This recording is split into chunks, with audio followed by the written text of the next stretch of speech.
As I told you, that's why I used to go to him whenever I want to understand something. Okay, I'll take a few questions and then we'll have answers and so on like usual. We'll start with Najat. First of all, you already talked about the relation now between Israel and the United States. Najat Sharafuddin from Future Television. My question is, do you think really that there is a conflict, if we can use the word conflict or misunderstanding, between United States and Israel? I mean, a real one and serious one. Okay. Second question. Fancy. Dr. Miller, hello. Your name. My name is Elsie Abdiasi, I'm with Al Jazeera. With all your experience in the peace process as a whole, and you seem like a guy who knows your way in the ins and outs of this region, if you were given the task of writing down the Obama initiative, what would you include in it? And how would you make sure that it would avoid the fate of the roadmap? Thanks. Sophia? Okay. Simona Seckerman from the Daily Star. You talk quite a lot about American, US, Israeli, Palestinian, but what is the scope for regional involvement, sort of with Syria and perhaps with Saudi Arabia now, which I think is becoming more prominent? Sophia, last question here. All ladies' questions.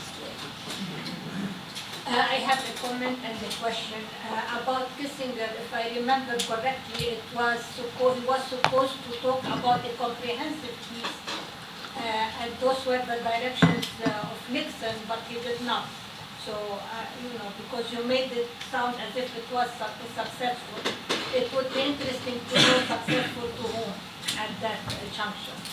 And my name is Sophia Saadi, I'm a professor.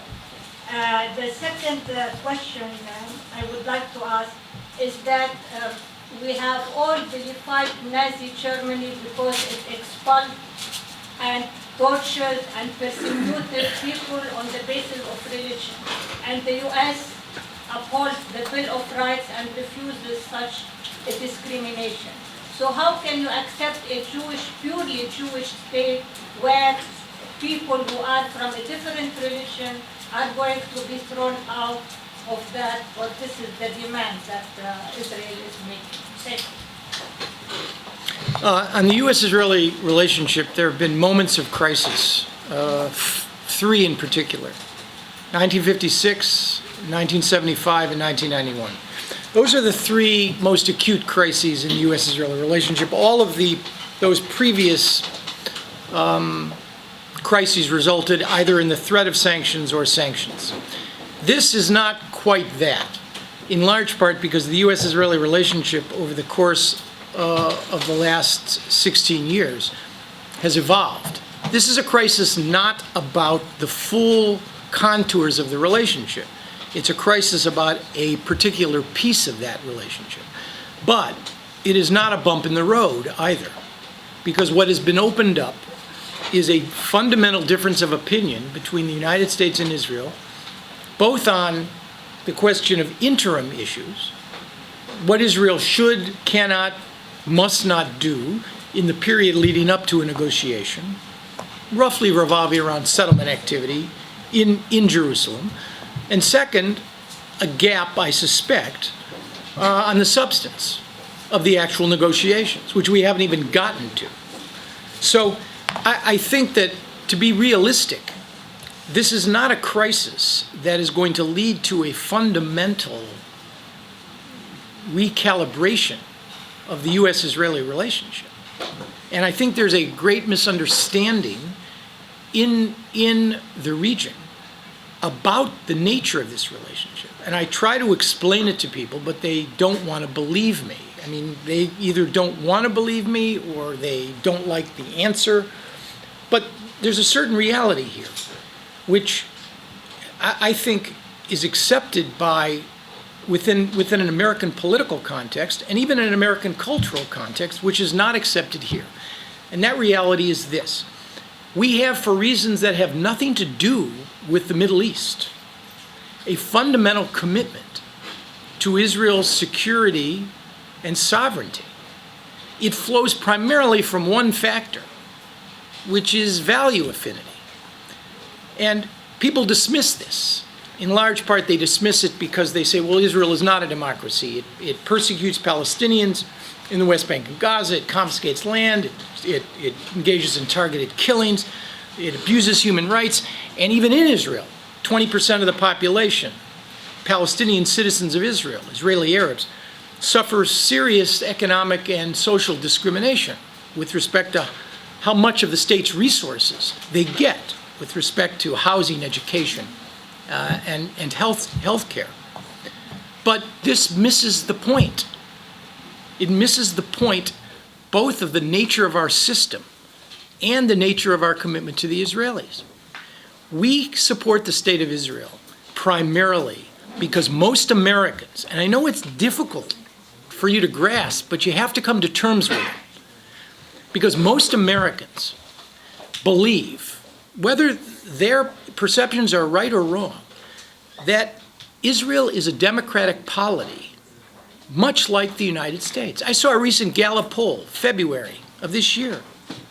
Gallup ranked 20 countries and asked 1,000 plus Americans to rate favorable to unfavorable. Do you know where Israel was on that list?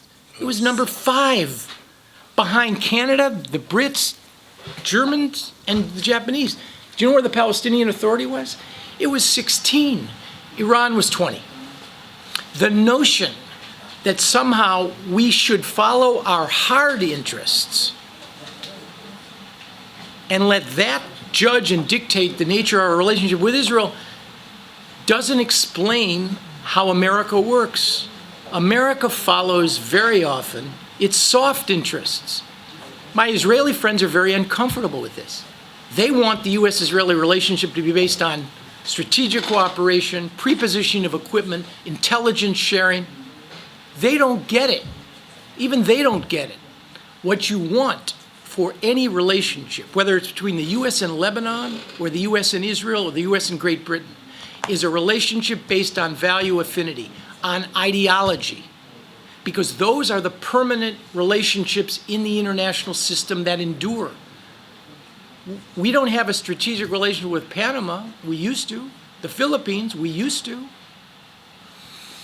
This notion is really, really important in understanding why the United States, for 62 years, according to many people here, in contradiction to its own national interests, continues to accord tremendous support, political latitude, and freedom to this tiny state. In America, a sustainable foreign policy demands broad and widespread public support, which brings me to my next point, which has to do with domestic politics. I have a whole chapter about this called Israel's Lawyer in my book. It tries to explain honestly the role of domestic politics in understanding the U.S.-Israeli relationship and American strategy toward the peace process. To this day, even when people read it, they just don't accept it. And let me try to explain it. When the founders created this system, they created an open invitation to struggle. Not only 3 branches, legislative, judicial, and executive, but even though they feared lobbies and interest groups, that's exactly what they got. They got a system which is essentially an open invitation to struggle.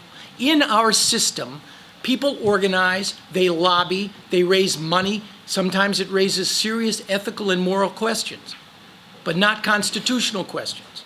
Guns, oil, tobacco, Cuba.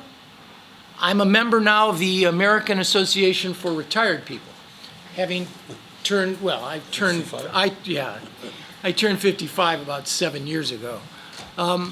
That's another block, all right?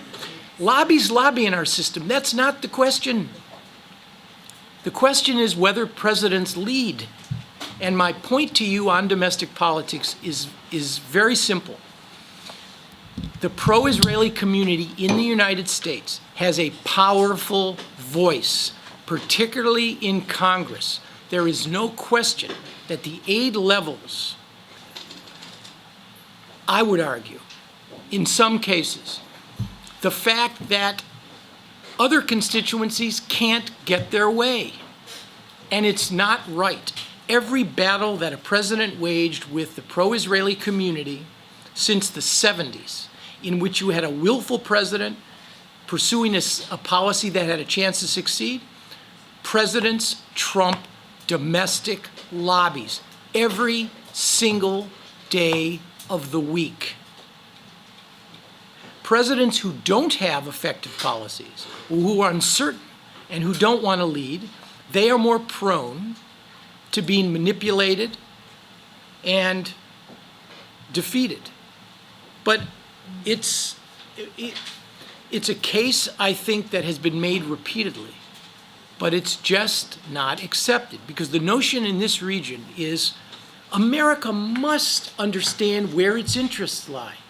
That's the only explanation for the way it behaves is that there are political pressures which prevent the administration from acting. In my book, I talk about the one lobby that is effective. It's what I call the Jewish lobby of one.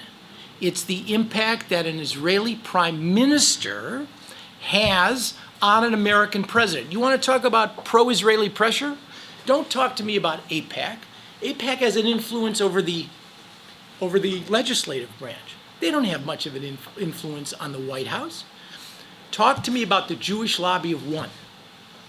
If you could see the way American presidents interact with Israeli prime ministers, you'd understand. You'd understand how much impact Rabin had on Bill Clinton. In his memoirs, Bill Clinton writes, "I loved Rabin as I have loved no man." Jimmy Carter was in thrall with Anwar Sadat. There's no question. Clinton was enamored by Rabin. And part of the problem, even though Rabin was a courageous man, is that Clinton was far too inclined to accept Rabin's view with respect to Oslo, and certainly after Rabin died, he had gotten himself into a pattern. George W. Bush had the same enamored relationship with Ariel Sharon. It doesn't matter whether you're a Democratic president or a Republican president, or whether or not you confront a Labor prime minister or a Likud prime minister. American presidents are awed by Israeli prime ministers. Number one, because they have the experience, the success, the wisdom, the image that our younger presidents who lack these things don't have. And when you're in the room with an Israeli president, prime minister, when you're in the room with Rabin and Rabin is telling you stories about 1967 and you're Bill Clinton, and I have tremendous admiration and respect for Bill Clinton, you're doing a lot more listening than you're doing talking. Which is why Ehud Barak was able to persuade Bill Clinton, and frankly the rest of us, to take a risk on the summit that never should have been in July of 2000 because of this heroic image. And Barak was a risk taker. Camp David was a roll of the dice. It just wasn't well thought out. It wasn't well planned. We really weren't in charge of the summit. Barak wasn't prepared. He wanted a conflict-ending agreement, but he wasn't prepared to pay for it. And Arafat came there to survive, to get even with Barak for ignoring him for the preceding 7 months as Barak and Clinton chased Syria.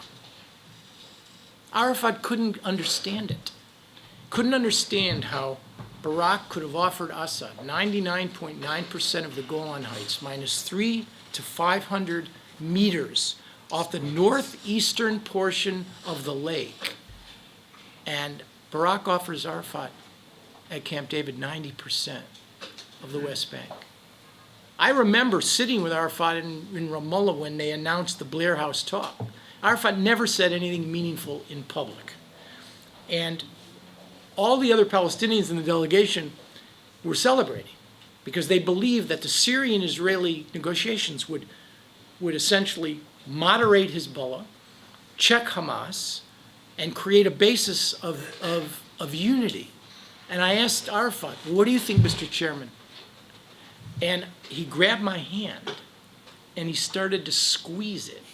And he looked at me and he said, Barak should not take me for granted. That's what he said to me. This was in December of '99. Within 6 months, the Syrian-Israeli deal was dead. Assad was dead. And we were now in a desperate effort to recover, going to Camp David on a basis for an agreement which we never had. The impact that Israeli prime ministers have on American presidents, not because they represent Israel, which has a strong domestic constituency, because American presidents are enamored by them, and because of one other factor. American presidents want to succeed. And they know, just as Barack Obama knows, fighting with Israel, unless you have a strategy, is a key to an empty room. The reason Barack Obama, in my judgment, decided to tamp this down was not because he somehow has woken up to the fact that he and Benjamin Netanyahu have a lot in common on the peace process. He understood that going after the Israelis without a strategy over settlements is a road to nowhere. What he is now doing, in my judgment, is laying the basis for a strategy not on settlements, not on land confiscation, but on the core issues. So that if you're going to fight with the Israelis, fight with them on an issue that if you succeed will actually produce something. And even if you don't, will make you a defender of permanent status. Because Obama has concluded, it seems to me already, the interim issues and the interim phases are over. I don't know whether he's going to succeed or not. There's no question he's willfully trying to. And he will not be dissuaded if he perceives there's an opportunity by domestic politics in America. What else?